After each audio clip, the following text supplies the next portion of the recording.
Uncle Matt is the whole reason we came to Kosrae. My dad stayed with Uncle Matt's family during a summer internship 25 years ago, and they've been in contact ever since. Uncle Matt came to Kosrae as a teacher for World Teach and fell in love with the island.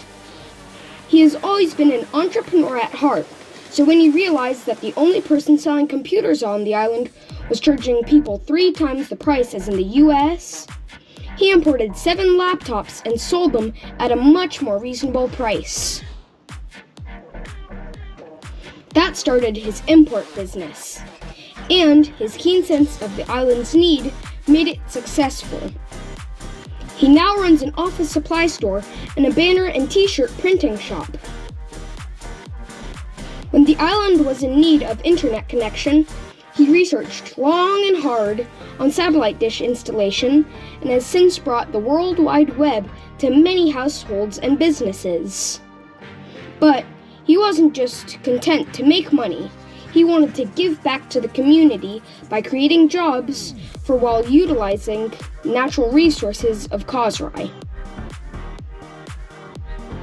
In the end, he came up with an idea of making banana paper, since banana fiber is the one thing that the island would never run out of. He researched for 2 whole years on how to make it and poured his heart and soul and his own money into starting his business from scratch. At one point, he hired more than 40 people for harvesting, processing, pressing the banana paper, as well as assembling papers into products such as business cards, wallets, and coloring books. The paper is durable and eco-friendly to make. He was also paying the workers 2 to 3 times the average wage on the island, even though he didn't need to. His vision for this project wasn't to make money for himself, but to start a model business that eventually the locals can take over.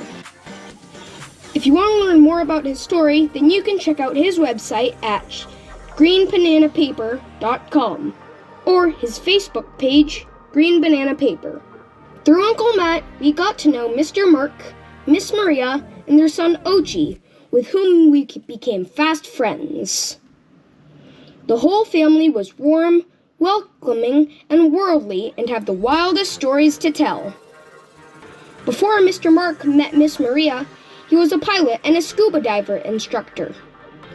He moved from Indonesia to Kosrae as this island is more friendly toward American business owners. He started the Eco Diver Shop and built a hotel called Tree Lodge. During a diving tour, he met a beautiful, intelligent, and outgoing Italian tourist, Miss Maria, and fell in love.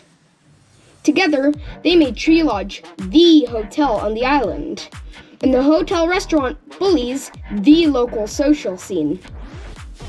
With Miss Maria's warm and friendly personality, Bullies had all kinds of holiday activities in which staff and customers participated and enjoyed. She also made the work environment for staff comfortable, fun, and supportive. Just like Uncle Matt, Mark and Maria didn't stop at being profitable. They wanted to contribute to the island's well-being. Miss Maria is an environmentalist, so when the opportunity presented itself, she took over the failing Kosrae material recovery facility. They hired locals to help pick up aluminum cans, plastic bottles, and even the occasional car batteries. They compress it down and sell it to Chinese recyclers by the cargo containers. All of the profit goes right to the local workers. In 1 year, they paid back $86,000 US to the community and removed 45,000 cubic meters of material. Since glass isn't weight efficient for recycling, they ground them down and made a walkway of glass sand to their Tree Lodge hotel. Miss Maria even started an education campaign to teach local children about the importance of recycling. Their efforts did not just stop at cleaning up land. They did a lot to preserve the reef too. They organized divers to remove loose fishing nets that were choking the corals and returned them to local fishermen for reuse.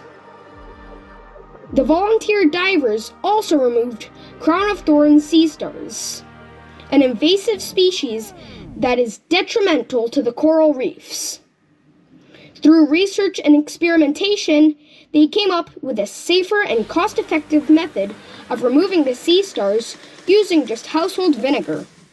Running a business on Kosrae has a lot of challenges, including lack of material, skilled labor, and government bureaucracy.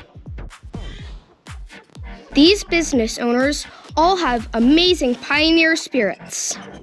They build everything from scratch with their own hands, and they're always creatively managing their resources and motivating their workers. They have to work their way around misunderstandings of and prejudices against foreigners. Yet, they continue to show their love for the island by doing what is good for the community.